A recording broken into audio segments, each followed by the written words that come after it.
Hallelujah, praise the lord. मसीह यीशु में आप सभी को एक बार फिर से नमस्कार। आइए अपनी आंखों को बंद करें, हम प्रार्थना में। धन्यवाद प्यारे परमेश्वर पिता, राजा यीशु के नाम से आपके चरणों के पास आते और प्यारे परमेश्वर पिता निवेदन करती हूँ खुदा पवित्र आत्मा प्रभु, आप जो प्रकाशन देने जा रहे हैं, आप जो वचन को देने जा रहे हैं, वो मेरी ओर से ना होने पाए वरन आपकी ओर से होने पाए और आपके शब्द होने पाए, आपकी आवाज़ होने पाए। सुनने वालों के मन की आंखों को और कानों को खोलिएगा प्यारे पिता, और वो आपकी मर्जी को समझ सके और जान सके। पवित्र आत्मा पिता, आगे के समय आपके नियंत्रण में देते हुए राजा यीशु के नाम से दुआ को मांगते सुने और कबूल करे प्यारे पिता। आमीन आमीन। सबोपदेशक की पुस्तक 3 अध्याय उसका 1 वचन और 15 वचन को हम देखेंगे, जहां पर इस प्रकार से है। प्रत्येक बातों का समय नियुक्त किया गया है और आकाश के नीचे प्रत्येक घटना का एक समय है। प्रत्येक बातों का एक समय नियुक्त किया गया है और आकाश के नीचे घटने वाली हर एक घटना का एक समय नियुक्त किया गया है मेरे प्रियो। और जो पहले था, जो पहले हो चुका है और जो होने जा रहा है, इन सभी का जो है परमेश्वर पिता के पास में लेखा जोखा है और स्वयं परमेश्वर पिता लेखा जोखा लेते हैं। जो बीत चुके उन बातों का भी। आदि और अंत, अल्फा और ओमेगा का मतलब समय यीशु है। यहाँ पर प्रभु यीशु मसीह अपने आप को प्रकाशित वाक्य की पुस्तक के अनुसार पे आदि और अंत मैं ही हूँ, अल्फा और ओमेगा मैं ही हूँ, इस बात को प्रमाणित करने मतलब बता रहे हैं कि समय मैं ही हूँ। मुझे पहला स्थान मिलना चाहिए। जब हम उत्पत्ति की पुस्तक 1 अध्याय में भी देखते हैं तो वहां पर 3 बातें पाई जाती है। और यूहन्ना रचित सुसमाचार में भी हम पहले अध्याय में भी देखते हैं तो आदि में वचन था, वचन परमेश्वर के साथ था और वचन ही परमेश्वर था, मतलब प्रभु यीशु मसीह। हालेलुया। सबोपदेशक की पुस्तक 11 अध्याय के 9 वचन के अनुसार पे जब आप देखोगे तो यहाँ पर अपनी मनमानी करने, आंखों की अभिलाषा के अनुसार जीवन व्यतीत करने की बातें दी गई है, पर वहां पर एक चेतावनी भी दी गई है कि सारी बातों का लेखा परमेश्वर पिता आपसे लेंगे। हमें छूट मिली है, सबोपदेशक के इस वचन के अनुसार पे हमें छूट मिली है, मनुष्य जाति को छूट मिली है, पर कामों का लेखा स्वर्ग के परमेश्वर के पास में है, वह न्याय करेंगे। और यह जो समय है ये स्वयं मसीह यीशु न्याय है। हालेलुया। प्रियो, यही समय जो स्वयं प्रभु यीशु मसीह को दर्शाता है, क्योंकि उनका आना न्याय का आना है। हालेलुया। यीशु के साथ चलना बहुमूल्य क्षण है मेरे प्रियो। परमेश्वर पिता यही चाहते हैं कि वे, मतलब हम, उत्पत्ति 3 अध्याय के 8 वचन के अनुसार जब परमेश्वर पिता की आवाज को सुनकर आदम छुप गया था, हम वर्तमान परिस्थिति को देखते हुए भी ना छुपे, वन परमेश्वर पिता के साथ में हम संगति कर ले, समय मतलब मसीह यीशु के साथ संगति कर ले। ये परमेश्वर पिता की चाहत है। हालेलुया। वर्तमान समय जो कोरोना का फिर से दोबारा अटैक हुआ, यह समय एक बार फिर से यह बात को दर्शा रहा है मेरे प्रियो, विश्वासी लोगों, मसीही लोगों, आपको खुदा की ओर से फिर से पुकारा जा रहा है कि पश्चाताप करके लौट आइए। और इसलिए प्रभु यीशु मसीह ने कहा कि मेरे पीछे हो ले, या मसीह के पीछे हो लेने का समय आ चुका है। जितने लोग इस समय को, इस पल को हल्के में लेंगे, वो परिणाम पाने के लिए भी तैयार रहें। उत्पत्ति की पुस्तक 12 अध्याय उसका 4 से लेकर 6 वचन तक में यहाँ पर हम अब्राहम के विषय में देखते हैं। अब्राहम परमेश्वर की आवाज को सुनकर से हारान नामक जगह से अपनी पत्नी और अपने सेवकों के साथ में अपनी संपत्ति लेकर निकला, और निकलकर कहाँ पहुंचने के लिए वह निकलता, कनान की ओर। और जब कनान की ओर निकला तो वह पूरे समय परमेश्वर के साथ संगति पे था। परमेश्वर रूपी समय जो है अब्राहम के साथ साथ चला करते थे। हालेलुया। और अब्राहम के साथ में इसी आज्ञाकारिता के कारण पे वहां पर वाचा बांधी गई और हमारा मूल पिता ठहराया गया और आशीष का कारण ठहराया गया, और उसके साथ में बहुत सी जातियों का पिता ठहराया गया, और उसके साथ में जो विश्वास का पिता भी ठहराया गया। तो समय के साथ चलने के कारण पे अब्राहम जो है एक धर्मी पुरुष और आशीषों का पिता और बहुत से वंश का पिता कहलाया। यूहन्ना रचित सुसमाचार में जब हम देखते हैं तो प्रभु यीशु मसीह ने भी स्वयं कहा कि पिता मुझ में होकर काम करते हैं। तो जब हम इस वचन को देखते हैं तो हम जानते हैं कि यूहन्ना की पुस्तक में जो लिखी हुई बातें कि पिता मुझ में होकर काम करते हैं, यह एनोश के समय, अब्राहम के समय, नूह के समय भी कार्यरत था। हालेलुया। एनोश के समय में लोग जो है परमेश्वर पिता से प्रार्थना करने लगे और प्रार्थना करने के कारण पे उन्होंने प्रतिफल को पाया। और प्रतिफल हम देखते हैं भजन संहिता की पुस्तक 91 अध्याय का उसके 15 वचन में, जहां पर यूं कहते हैं वचन, जब वह मुझको पुकारे मैं उसकी सुनूंगा, मैं उसे उत्तर दूंगा। समय के साथ संगति करने के कारण पे आप अपने प्रश्नों का उत्तर पा सकते हैं। यह पश्चाताप करके लौट आने का समय है और आप जिन बातों का उत्तर आपने नहीं पाया वह उत्तर पाने का समय है मेरे प्रियो। यह क्षण है, यह मसीह यीशु है जो आपका इंतजार कर रहे हैं। हालेलुया। हम नूह के जीवन को देखते हैं। उत्पत्ति की पुस्तक 6 अध्याय उसका 9 वचन और 7 अध्याय का 1 वचन को जब हम देखते हैं नूह के विषय में, नूह समय के साथ चलने के कारण अपने वर्षों में पाए जाने वाले लोगों के बीच खरा और धर्मी व्यक्ति था और उसके साथ में ही नूह एक निर्दोष व्यक्ति था। जब हम समय की संगति के साथ चलते हैं तो वह अपनी खराई का जीवन, निर्दोषता का जीवन हमारे अंदर में डालते हैं और हम समय की दृष्टि में, मतलब मसीह यीशु की दृष्टि में धर्मी ठहरते हैं जैसे नूह था। हम समय के साथ संगति करके बहुतों को समय के निकट लाने वाले बन जाएं। यह स्वर्ग के परमेश्वर की दिली ख्वाहिश है कि समय रूपी नाव पर, मतलब मसीह यीशु के ऊपर हम बहुतेरे लोगों को चढ़ा दें, खींच ले आए, जैसे अब्राहम ने किया, नूह ने किया, खरेपन का जीवन व्यतीत करके। वर्तमान समय जो है यह समय को पुकार लेने का मौका है ताकि आप जीवन का जल को पाएं। जब मसीह यीशु के साथ संगति होती है तो वहां पर वाचा बांधी जाती है और वाचा कब पूरी करना है ये आपके सृष्टिकर्ता को पता है कि आपके जीवन में यह वाचा कब फलवंत होगी। कृपया करके परमेश्वर की संगति के साथ में जो है अपना जीवन व्यतीत करें और वाचा को अपने जीवन में पूर्ण होने दें। उत्पत्ति की पुस्तक 18 अध्याय के 14 वचन के अनुसार पे समय के साथ, मतलब यीशु मसीह के साथ में जब मनुष्य की संगति हो जाती है तो सृष्टिकर्ता के निर्धारित योजना के अनुसार पे जो है वह आपका जीवन चलने लगता है और यीशु नासरी के साथ जीवन चलने के कारण पे आप सफलता के राह पे चल पड़ते हैं, जहां पर आपके लिए जीवन का मुकुट तैयार रखा गया है। हालेलुया।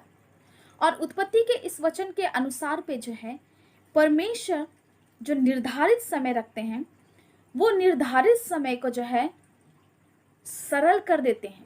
कठिन परिस्थितियां सरल हो जाती, आप उसका सामना कर सकते हैं। जिस समय पे आप कमजोर पड़ेंगे परमेश्वर पिता आपको बल देंगे, क्योंकि वह आपको बल देने वाले परमेश्वर है। विपरीत परिस्थिति का सामना करने के लिए वर्तमान परिस्थिति और पिछला साल भी कोरोना के महामारी का जो दुख था, जो कठिन परिस्थितियां थी, उसमें बीता है। परंतु मेरे प्रियो जरा सा आप पलट कर देखिएगा, जब जब आप मसीह को पुकारे हैं, जब जब आप समय के साथ में अपना जीवन व्यतीत किए हैं, उन्होंने आपकी सहायता की है। और जब आप कमजोर पड़े हैं आपको उठाया गया है, क्योंकि उन्होंने वादा किया है जब वो मुझको पुकारे मैं उसकी सहायता करूंगा, मैं उसकी सुनूंगा। मसीह यीशु के साथ संगति आपके जीवन में बदलाव, आपके कार्य क्षेत्र में बदलाव को लेकर आते हैं। मसीह की संगति करने वाले जो है मेरे प्रियो वो गुप्त बातों को जानते हैं जो स्वर्ग के परमेश्वर ने इस पृथ्वी के लिए, मानव जाति के लिए रखी हुई है। तीतुस की पुस्तक 1 अध्याय उसके 3 वचन के अनुसार पे गुप्त बातों को प्रकट करने वाले परमेश्वर आज भी इंतजार कर रहे हैं कि आप उनकी सृष्टि जो है वो उनकी ओर नजरें गड़ाएं और गुप्त बातों को जो है, गुप्त में गड़े हुए धन को जो है वह प्राप्त करें, ताकि खुद के लिए और बहुतों के लिए आशीष का कारण और जीवन के मुकुट पाने का कारण, जीवन के जल में से पीने का कारण हो जाए। क्योंकि समय के साथ में हमारी संगति, मनुष्य जाति की संगति गुप्त बातों के प्रगटीकरण को दर्शाती है। प्रत्येक विपरीत परिस्थिति जो है इस बात को दर्शाती है कि जो न्याय के आने का पल है, क्षण है, वो पूरा होने जा रहा है और मसीह यीशु के द्वितीय आगमन के लिए हमें तैयार करती है। यह 2021 वर्ष भी मेरे प्रियो लौट आने का समय है, क्योंकि समय दौड़ा चला जा रहा है और उसके साथ में ही जो है ये विपरीत परिस्थिति, ये कोरोना काल जो है वो मामूली सी बात है। आगे बहुत सी विपरीत परिस्थिति आएंगी। अगर आपकी संगति समय के साथ अल्फा और ओमेगा के साथ नहीं है तो आप इसका सामना नहीं कर सकते हैं।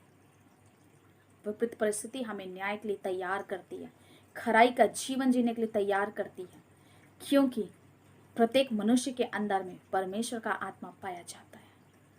हालेलुया।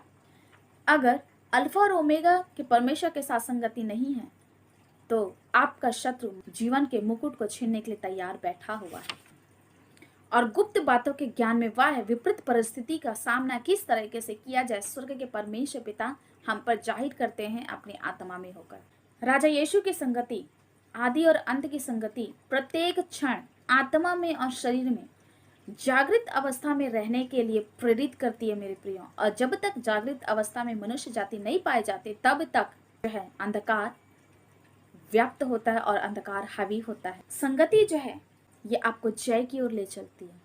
बाइबल के खरे उपदेश ही आपको जीवन जीने में, खराई से चलने में, नूह की तरह धर्मी बनने में, निर्दोष बनने में सहायता करते हैं। मेरे प्रियो, वर्तमान समय में बहुत सी बातें प्रचार होती है जो चंगाई, आशीष, वर्तमान आशीष, इसके विषय में बताया जाता है और सुने भी जाते हैं लोगों के जरिए। परंतु यह आशीष जो है वो क्षणिक होती है, चंगाई क्षणिक होती है। केवल मसीह यीशु के साथ की, अल्फा और ओमेगा के साथ की संगति ही आपको निर्भर परमेश्वर के ऊपर रहना सिखाती है और निडरता से भरती है। उसके साथ में ही जो है वो जीवन के मुकुट तक ले चलती है। मेरे प्रियो, केवल सांसारिक आशीष के पीछे ही नहीं वरन आत्मिक वरदानों के धुन पे लगे रहिए ताकि आप उसे प्राप्त कर सकें। यह आत्मिक वरदानों की धुन पे लगे रहने के कारण पे जो है वो पवित्रता के जीवन जीने की ओर बढ़ते चले जाते हैं, क्योंकि आत्मिक वरदान जो है वो बिना पवित्रता के नहीं मिलती। अपवित्रता यीशु नासरी के साथ संगति में मिलती है। परमेश्वर पिता इस पृथ्वी को उलटने के लिए तैयार है। प्रकृति और अपने आसपास की चीजों को देखकर जान लीजिए मेरे प्रियो कि न्याय का समय निकट है। अल्फा और ओमेगा का न्याय का जो क्षण है वो करीब पहुंच चुका है। परमेश्वर पिता ने प्रत्येक मनुष्य पर अपनी आत्मा तो उंडेली, परंतु मनुष्यों ने इस पवित्र आत्मा को अपने पर हावी ना होने देकर दुष्ट की चालों को अपने पर हावी होने दिया है और इसी बात का जो है वो न्याय किया जाएगा। परमेश्वर पिता जो है अब आत्माओं की कटनी को समाप्त करने जा रहे हैं। लोगों के कामों का प्रतिफल, प्रत्येक बातों का प्रतिफल मसीह यीशु के पास है। बस इस अंतिम दिनों में परमेश्वर बहुत से लोगों से जो है अपने चुने हुए दास दासी जो परमेश्वर का भय मानते हैं उन्हीं के जरिए खरा वचन को दे रहे हैं। पर यह वचन, परमेश्वर का संदेश लोगों द्वारा अस्वीकार किया जा रहा है, क्योंकि उन्हें क्या चाहिए? सांसारिक आशीष का वचन चाहिए। सावधान हो जाए। जब तक पृथ्वी उल्टी नहीं जाएगी तब तक दिन और रात होते रहेंगे मेरे प्रियो। ये आशीष की बातें चलती रहेगी, पर इस आशीष की बातों से जो है आपका आत्मिक जीवन नहीं संवरने वाला जब तक आपके पास में खरा उपदेश ना हो। क्योंकि बाइबल बताती है परमेश्वर जिसे चाहते हैं उसे सोटे भी लगाते हैं। जो वचन, जो संगति, परमेश्वर के लोगों के साथ की भी जो संगति आपको निर्दोष और धर्मी और खराई का जीवन जीने में सहायता करते हैं, ऐसे संगति के साथ हो लीजिए। यह संगति आपको अल्फा और ओमेगा परमेश्वर के निकट लेकर जाए। उत्पत्ति की पुस्तक 8 अध्याय उसका 22 वचन को आप देखेंगे तो आपको पता चलेगा। वर्तमान में लोगों ने जो है विपरीत परिस्थिति के बावजूद भी परमेश्वर की गुप्त बातों को जानने की अपेक्षा, के निकट आने की अपेक्षा अपने हृदय को कठोर कर दिया है। अपने हृदय को कठोर करने वाले लोग कोई अनजान व्यक्ति नहीं है। ये वही लोग हैं जो कल के दिन पे मसीह यीशु को जो है वो उद्धारकर्ता के रूप में ग्रहण किए थे, उनकी आशीषों को अपने जीवन में देखे थे, उनके आश्चर्य कर्म को अपने जीवन में देखे थे। अपने हृदय को कठोर ना करें, क्योंकि मनुष्य के जरिए अगर हृदय को कठोर किया जाता है तो परमेश्वर के क्रोध को न्योता मिलता है। यह वचन हमें बताती है, और यह परमेश्वर का क्रोध न्याय को लेकर आता है। मेरे प्रियो, प्रत्येक विश्वासी और मसीहों ने जो है, विशेष करके परमेश्वर को जान चुके लोग, यीशु नासी से वाकिफ हो चुके लोग जो हैं, अपने हृदय का कठोर करके परमेश्वर के क्रोध को निमंत्रण दे चुके हैं। सावधान हो जाए मेरे प्रियो। मसीह यीशु का काम जो है अब वो पूरा हो चुका है। अब काम जो है केवल वो न्याय का बचा हुआ है। उन्होंने बहुत समय दिया। हो सकता है ये वर्ष भी आपके लिए पश्चाताप का वर्ष हो, आपका फिर से वापस अपने पुरानी संगति में लौट आने का वर्ष हो, ताकि न्याय के समय पे परमेश्वर यीशु नासरी यह ना कहें कि तेरा पहला सा प्यार जो है वो ठंडा हो गया है या कम हो गया है। मेरे प्रियो, अनुग्रह उठाया जाने पर है। परमेश्वर की दया के लिए लोग गिड़गिड़ाएंगे तो भी दया नहीं मिलेगी। वो तो ठीक इस तरह से होगा, जो लोग परमेश्वर की संगति को, जो अल्फा और ओमेगा के साथ समय बिताने को तुच्छ जानते हैं, उनके लिए ऐसा होगा जैसे मत्ती रचित सुसमाचार के 25 अध्याय के अनुसार पे जो है 5 कुंवारियों के लिए द्वार बंद कर दिया गया था। वो कुंवारियां जो है वो द्वार खटखटा रही थी कि स्वामी हमारे लिए द्वार खोल, परंतु द्वार नहीं खुला। ठीक ऐसा ही समय जो है आ रहा है। ये समय भाग रहा है, ये क्षण भाग रहा है, न्याय के निकट आपको लेके जा रहा है। अल्फा और ओमेगा के फिर से प्रगटीकरण होने के निकट लेकर जा रहा है। मेरे प्रियो, नींद से जाग उठने की घड़ी आ चुकी है। अपने दिए में तेल डालने की घड़ी आ चुकी है। प्रार्थना के समय को बढ़ाने की घड़ी आ चुकी है। सांसारिक अभिलाषाओं से दूर होने की घड़ी आ चुकी है। रोमियो की पुस्तक 13 अध्याय 11 वचन के अनुसार पे रात्रि बीत चुकी है, दिन निकलने पर है। अतः अंधकार के कार्यों को त्याग कर ज्योति के शस्त्र धारण कर ले। मेरे प्रियो, रात्रि खत्म हो चुकी है, दिन निकलने पर मतलब न्याय। प्रभु यीशु मसीह ने क्या कहा, याद करिएगा, मैं जगत की ज्योति हूं, मतलब ज्योति है, दिन है, उसका समय आ रहा है। हालेलुया। अब तो हमारे लिए शस्त्र धारण करने का जो पल है, आत्मिक युद्ध में जय पाने का जो पल है, उस पल में जीना है, उस पल पे रहना है। यह समय आ चुका है कि हम अपने शस्त्र धारण कर लें और अपने जीवन के मुकुट की रक्षा करें। उस जीवन के मुकुट को हम पालें, जीवन के जल में से हम पिए और तृप्त किए जाएं। यह पल है कि हम अपने स्वामी को बिना क्रोध दिलाए, अपने हृदय को बिना कठोर किए, अनुग्रह के सिंहासन के निकट चले आए, आदि और अंत, अल्फा और ओमेगा, मसीह यीशु का नाम को लेकर। हालेलुया।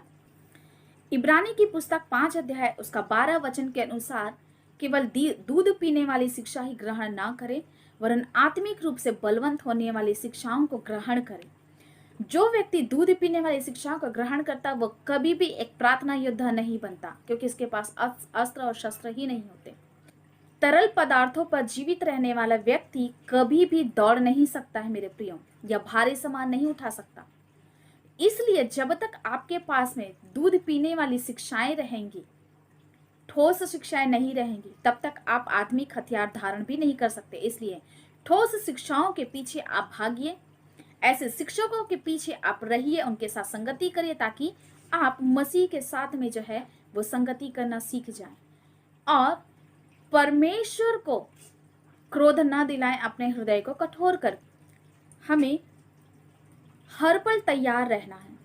हमें ठोस शिक्षा को ग्रहण करके मसीह यीशु के साथ संगति करने के लिए, परिपूर्ण होने के लिए तैयार हो जाना है। इस भविष्यवाणी के जो शब्द जो आपको बताने जा रहे मेरे प्रियो, उसके प्रकाशन के लिए मैंने 2 महीने इंतजार किया है। परमेश्वर पिता के पवित्र आत्मा इस बात को प्रकट किए, जो अरब देश है, जो सऊदी अरब में जितने भी देश या जगह या नगर पाए जाते हैं, उनमें बड़ी बेदारी आने जा रही है और वहां पर लोग उद्धारकर्ता के रूप में मसीह यीशु को ग्रहण करने जा रहे हैं।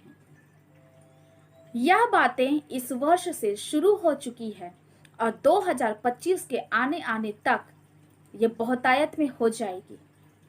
उसके साथ में ही जो है वो लोग सताए जाएंगे। अब यह भविष्यवाणी कैसे पूरी होगी, इसका प्रमाण जो परमेश्वर पिता ने दिया, जिसके लिए मैं ठहरी थी, वह यह है, निर्गमन की पुस्तक 36 अध्याय के 14 वचन के अनुसार पे जो है, वहां पर 3 पशुओं के खाल के विषय में बताया गया। जो वाचा का संदूक था, वहां पर 3 पशुओं के खाल का जो ओढ़ना तैयार किया गया था, और उन 3 पशुओं में जो है, एक सुइयों की खाल थी, एक मेढ़े का खाल था जो लाल रंग से रंगा गया, और उसके साथ में जो है बकरी का खाल था। सुइसों की खाल का जो है वो मिस्र को दर्शाता है, और मेढ़े की खाल जो है, जो मतलब भेड़, नर भेड़, उसकी खाल जो है वह इज़राइल जाति अविश्वासियों को दर्शाता है। यह दोनों के पास में सुसमाचार पहुंच चुका है, और इनमें से लोगों ने अपना जीवन जो है वो मसीह को दे दिया है, और बहुतायत में कार्य हो रहे हैं। परमेश्वर की इस योजना के तहत जो मिलाप वाला तंबू था, तंबू के ऊपर में जो ये 3 ओढ़ना डाले गए थे, उसमें जो है ये तीसरा ओढ़ना जो है वह बकरी के खाल का जो था, ये इस्माइलियों को दर्शाता, और ये इस्माइली जो है वह अब्राहम की संतान है। परमेश्वर की पहले की योजना के अनुसार पे यह भविष्यवाणी परमेश्वर पिता ने दिया कि वर्तमान वर्ष से ही सऊदी अरब के बहुत से भागों पे परमेश्वर पिता अपने उद्धार को प्रकट करने जा रहे हैं, और बहुत लोग दर्शन को देखेंगे। इसके साथ में ही जो है वो लोग सताए भी जाएंगे। यहाँ पर सऊदी अरब के भागों में जो है वो सुसमाचार प्रचार नहीं किया जाता, तो अब कैसे होगी? यह बातें जो है परमेश्वर अपने उद्देश्य को ठीक उसी तरह से प्रकट करेंगे जैसे अब्राहम के साथ में परमेश्वर ने व्यक्तिगत बातें की। हालेलुया। दूसरी बात, छत्तीसगढ़ रायपुर के कलीसियाओं से, विश्वासियों से परमेश्वर पिता का आत्मा जो आग्रह करते हैं कि लव लगाकर प्रार्थना करे ताकि भारत बदल दिया जाए। रायपुर छत्तीसगढ़ के विश्वासी और कलीसियाएं जो भी इस मैसेज को सुने, घुटने टेक कर प्रार्थना करें कि भारत देश में परमेश्वर की मर्जी पूरी हो जाए। आपकी प्रार्थनाओं का इंतजार, आपके घुटने और आपके आंसुओं का इंतजार परमेश्वर पिता कर रहे हैं। मेरी इस बात को अन्यथा ना लें, ये स्वर्ग के परमेश्वर की ओर से कही हुई बातें हैं। तीसरी बात, परमेश्वर पिता के आत्मा ने दर्शी को दिखाया कि बहुत से दास और दासी, सेवक और सेविकाएं जो हैं अपने मेल के सुसमाचार की जूतियां उतार दिए हैं, और जूतियां उतर जाने के कारण पे उनकी जूतियां जो है वो शत्रु चुरा ले गया है। आज बहुत से सेवक और सेविकाओं के पास में परमेश्वर का वचन नहीं है, उसका संदेश नहीं है, भेद की बातें नहीं है। कृपया लापरवाही का जीवन जीना बंद करें मेरे प्रियो। चौथी बात, परमेश्वर पिता ने अपने अनुग्रह को सीमित कर दिया है। ठीक वैसे ही आपको समझाने के लिए मैं कह रही हूं, बीते वर्षों में जो है मैंने अनुग्रह के विषय में परमेश्वर ने से पूछा था, पिता ये अनुग्रह जब उठाया जाएगा तो किस तरह का प्रमाण होगा। मई महीने की बात है मेरे प्रियो, और मैं अपने घर से कुछ दूरी पर दोपहर के समय कहीं जा रही थी, और वहां पर परमेश्वर ने मुझको प्रकट किया कि अनुग्रह कैसा उठाया जाएगा। ऑक्सीजन पर चलने वाले उस व्यक्ति से जाकर आप पूछिएगा कि ऑक्सीजन के बिना आप कैसे सांस ले सकते हैं। अगर ऑक्सीजन का जो पाइप है, जो नली है, उसे हटा दिया जाएगा तो वह व्यक्ति जिंदा रहेगा या मर जाएगा, आप समझिएगा। ठीक ऐसे ही अनुग्रह है हमारे जीवित रहने के लिए। अनुग्रह के कारण ही आपके अंदर मसीह की शांति पाई जाती है। अनुग्रह का दायरा परमेश्वर ने सीमित कर दिया है। तो परमेश्वर पिता ने भी जो है नबियों की पुस्तक में कहा कि अंत के दिनों में मैं प्रत्येक पर अपनी आत्मा उंडेलूंगा। यह अब सीमित हो चुका है, अनुग्रह सीमित हो चुका है। परमेश्वर पिता ने दर्शी को इस बात को दर्शाया, नदी को दिखाकर कि जो नदी से जैसे पानी अपने फ्लो में बहती है, वहां पर उसका कोई रोकने टोकने वाला नहीं होता, वह बहना समाप्त हो चुका है। और जब नहर तैयार कर दिया जाता है तो नदी का पानी एक सीमित मात्रा में बहता है और सीमित दायरे में बहता है। ठीक ऐसे ही परमेश्वर पिता ने अनुग्रह को सीमित कर दिया है। दर्शी ने देखा बीच से एक नदी जा रही है और दोनों तरफ में जो है वो दीवार खड़ी कर दी गई है, मतलब अनुग्रह सीमित हो चुका है। अब यह अनुग्रह उन्हीं पर होगा इन अंतिम दिनों पे जिस पर स्वर्ग के परमेश्वर की कृपा दृष्टि हो। मेरे प्रियो, सावधान हो जाइएगा। अरब देश के लिए परमेश्वर पिता की जो योजना है वो क्रियान्वित हो चुकी है और यह अब्राहम के साथ बांधे गए वाचा के कारण पे है, ताकि ये लोग भी मसीह यीशु के कारण पे उद्धार पा जाएं और मसीह यीशु के द्वारा कही हुई बातें भी पूरी हो जाएं कि मेरा लहू प्रत्येक मानव जाति के छुटकारे के लिए बहाया जाएगा। आमीन, हालेलुया। अपने जूतियों की सुरक्षा करें, लापरवाही का जीवन बंद कर दीजिए।